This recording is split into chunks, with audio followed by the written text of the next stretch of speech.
Hello everyone, welcome back to another video, and it's a very special occasion today. As of when this video is dropped, we have hit 20,000 subscribers. That is insane. I vividly remember the days we hit 1,000 subscribers, 5,000 subscribers, and then the big one, 10,000 subscribers. You may remember I posted on the community tab that we celebrated by getting a cheesecake from the Cheesecake Factory and putting 10,000 on it. Really fun memory, and it's crazy that now we have doubled that subscriber count. That is so many people I can't even comprehend it. Of course, as I said back when I hit 10,000 subscribers, 20,000 may not seem like that much for a bigger YouTuber, but for me, it's absolutely amazing. You know, I created this channel originally because I wanted to look back at my vlogs way out in the future so that I could remember the incredible experiences I've had over the years. But over time, so many of you guys have enjoyed watching those videos, and that inspired me to make countdown videos and other voiceover style videos, and basically everything's just developed into Coaster Dash today. It's just completely different from what it used to be. But I'm so proud of the direction this channel's gone. I really enjoy making content for you guys. I really am glad that you enjoy it. And you may remember, back when I hit 10,000 subscribers, we announced a big trip to Europe. That trip would be my biggest trip I had ever been on. It was 7 weeks. You guys definitely know already what I'm talking about.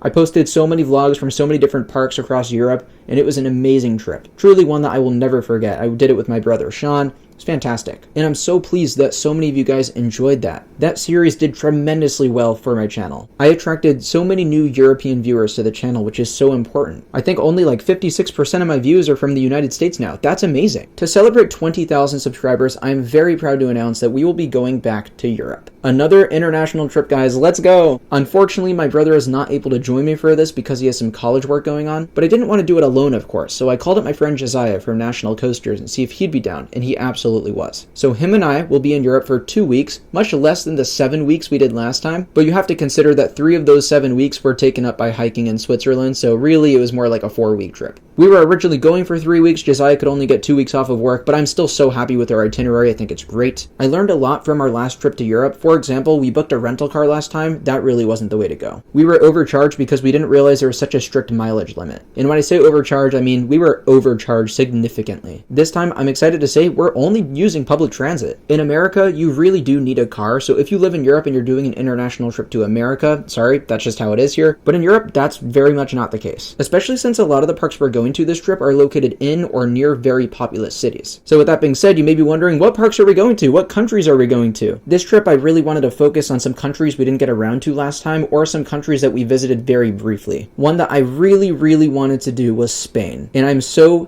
happy to say that that will be our first country on this trip. We will be visiting 4 theme parks in Spain. The first one, and by far the one I'm most excited for, and maybe my most anticipated park of the trip, is PortAventura Park. I've heard so many incredible things about PortAventura. I cannot wait to visit. In addition, they've got the nearby Ferrari Land Park. It's kind of a second gate to PortAventura. That park will spend a very little amount of time in, but they have Red Force, which is one of my most anticipated coasters we're going to be riding this trip. It's an Intamin launch coaster, very much in the style of King Ka or Top Thrill Dragster, which are 2 rides that I absolutely adore. At the main park, I can't wait to check out Shambhala and see if it compares to Goliath at Six Flags Over Georgia, which is my current favorite B&M hypercoaster. The general consensus is that that one is the best B&M hyper in the world, so I cannot wait to ride it. I also can't wait for Furious Baco, which looks like a very unique Intamin coaster, as well as Uncharted, which is their new for 2023 edition. The ride is an Intamin indoor launch coaster. It's got tons of launches. It's very much in the style of some of their newer launch-themed coasters like Movie Park Studios and Movie Park Germany, which I really enjoyed. Up next, we'll be heading on over to Madrid, Spain. There we'll be visiting 2 parks, the first of which is going to be Parque de Atracciones. This is the only park of the trip Josiah's already been to, but I knew that I definitely wanted to visit when we were in Madrid. Of the rides there, the one I'm definitely most excited for is Abismo. Abismo is a Mauer Skyloop coaster, a very rare type of ride. I actually rode my first one at Skyline Park in Germany last time we went to Europe. But what makes Abismo particularly unique is that it is the only one with an extended layout. So it should be a really fun time. None of the other coasters there seem amazing to me, besides they have an Intamin suspended looping coaster that looks pretty interesting. But they still do have a number of unique attractions. I'm definitely looking forward to the park. It looks really pretty. And then up next is Park Warner Madrid, another park I've heard a lot about. They have actually a really solid collection of coasters here, but the one I'm definitely most anticipating is Batman Gotham City Escape, their new Intamin launch coaster they just opened. This was practically the driving force as to why we wanted to go to Spain so bad on this trip. Yeah, PortAventura looks amazing, but this coaster really sealed the deal for me. This looks like it could be one of the best coasters in Europe, maybe just in the world. I also look forward to getting on my second giant inverted boomerang by Vekoma, which should be awesome. Also, Superman could be the best B&M floorless coaster. I can't wait to do that one. And then that's going to do it for Spain. Up next, we're going to be flying to Paris, France. You may remember on our last Europe trip, we only did one park park in France. That was Walibi-Rhône-Alpes. We only did it because we were in Switzerland and it wasn't too far of a detour. This time I really wanted to do some of the bigger parks in France, which are situated around Paris. We will be visiting 3 parks while in Paris, 2 of which are Disney properties and the other is Parc Asterix. I believe we'll be visiting Disneyland Paris first while we're in Paris. The order of the parks that we're doing in France are subject to change, but we are going to those 3. I can absolutely tell you that. The second Disney park is Walt Disney Studios. It's also a second gate, kind of like how PortAventura and Ferrari Land are set up. That's probably one of the parks I'm least excited to do on this trip, but I still am looking forward to getting on some rides like Tower of Terror. At the main castle park, that's going to be really cool because it's my first time going to an international Disney park. They've got some great rides like Pirates of the Caribbean there, apparently the best Big Thunder Mountain Railroad, and they've got Phantom Manor, which is kind of their own take on Haunted Mansion. As for Parc Asterix, that is one of my most anticipated parks we'll be visiting the entire trip. I've heard it has incredible theming, the park looks so cute, and they have a really strong top 3 coaster lineup all of a sudden. It's headlined now by Toutatis, which is their new for 2023 Intamin launch coaster, somewhat similar experience to the Batman coaster at Park Warner, but I'd say the coaster I'd most similarly compare this to is Pantheon over at Busch Gardens Williamsburg. If you guys have been keeping up with the channel, you know I love Pantheon. Toutatis looks to me like a more themed version of Pantheon, so it'll probably be a little bit better, which is great. I also can't wait to get on Tenaire to Zeus, which looks like a really fun Gravity Group CCI mix match, as well as Osiris, which many people argue is one of, if not the best, B&M inverted coaster. After Paris, we're heading on to what I call the second leg of the trip, because originally when I was planning this trip to Europe, we were going to be sticking strictly to Scandinavia and the Nordic region of Europe. But now we've added on Spain and Paris, and we're doing all of it into one trip. We'll be flying to the Copenhagen airport in Denmark before making our way to Sweden. Sweden is a country I did not have the chance to visit on our last trip to Europe, and it's one that has absolutely been on my radar ever since. There's 3 big parks in Sweden I cannot wait to visit. The first one is Liseberg in Gothenburg. Liseberg is home to 3 big coasters I cannot wait to ride, one of which is Helix, which is a Mack Rides multi-launch coaster. It looks like an absolutely outstanding ride. They've also got Balder, an Intamin prefabricated coaster, a little bit on the smaller side, but I still think I'll really enjoy it. And then they have Valkyria, which is a B&M dive coaster. It looks pretty much reminiscent of Emperor at SeaWorld San Diego, which is my home park. I really enjoyed Emperor, and I think I'll enjoy Valkyria too. And before I reveal what the other 2 parks we're visiting in Sweden, if it wasn't obvious enough already, we will actually be making a little bit of a detour to Oslo, Norway. The reason we're heading to Norway is for a park called Tusenfryd. This is a park that doesn't have a lot of coverage on YouTube, especially amongst coaster enthusiasts with YouTube channels, so I'm very excited to bring this to the channel. Tusenfryd is a park that looks quite underrated. I really think it looks like a beautiful park. They have also a really strong top 3. They've got an Intamin accelerator coaster that looks really fun, the original Norwegian loop on that. They got a super unique Vekoma wooden coaster with Gravity Group trains, that's called Thunder Coaster. And then new for this year, we have Storm the Dragon Legend. That'll be the world's first Gerstlauer Thrill invert. So that should be very unique. I'm looking forward to all of the top 3 at Tusenfryd very much. Afterwards, we're going to be heading to Stockholm, Sweden for 2 more parks around that area, one of which is going to be probably the most difficult to visit on this trip by public transit. That's Kolmarden, which is actually a large zoo rather than an amusement park. The reason we're visiting this zoo is because it happens to have one of the greatest looking roller coasters on the planet. It is called Wildfire. It's an RMC wooden roller coaster, and the fact that a zoo has this is ridiculous, so I knew we had to come here. Then we'll be visiting Grönalund, right in the heart of Stockholm. Looks like a very fun park. They recently just opened a B&M inverted coaster called Monster, and as well as that, they have a terrific flat ride lineup, lots of really cool drop towers there. It's a park I cannot wait to visit. I love my seaside parks, and that one looks like one of the best in the world, if not the best. Then finally, to end out the trip, we have one more country, and that country is none other than Finland. Now, originally we were going to be visiting the 3 major parks in Finland, but unfortunately we don't have time to squeeze in Powerland and Sarkaniemi. It's a little bit of a shame. We just didn't have the time. Those definitely would have taken a lot of time of the trip. So unfortunately there won't be any coverage from those parks on the channel, but I do recommend watching Canopy Coaster. He has a lot of good videos from those places. The one park in Finland we will be visiting is a Linnanmäki right in the heart of Helsinki. This park looks fantastic, and in addition, it's got a really amazing looking Intamin launch coaster called Taiga. Taiga is absolutely one of the coasters on this trip I'm most excited to get on, and it's for that reason that I knew we had to squeeze in Finland onto this trip. It's worth noting that once you're in the European Union, or just Europe in general, the flights between countries are actually really affordable. It's not like in the US where to fly between states it's going to cost you a couple $100. You can find $15, $25 flights if you look hard enough. So that's why when I go to Europe, I really want to try to squeeze in as many countries as I can into one trip. So that's definitely a recommendation I have to you guys if you're planning a trip to Europe. I definitely recommend you do. Had an incredible time last time we did it and did the 7-week trip with my brother, and I'm sure this 2-week trip is going to be absolutely awesome as well. With that being said, I can't wait to bring this to the channel. Thank you all so much for the milestone 20,000 subscribers. It really does mean the world to me, and I will see you guys in the next video.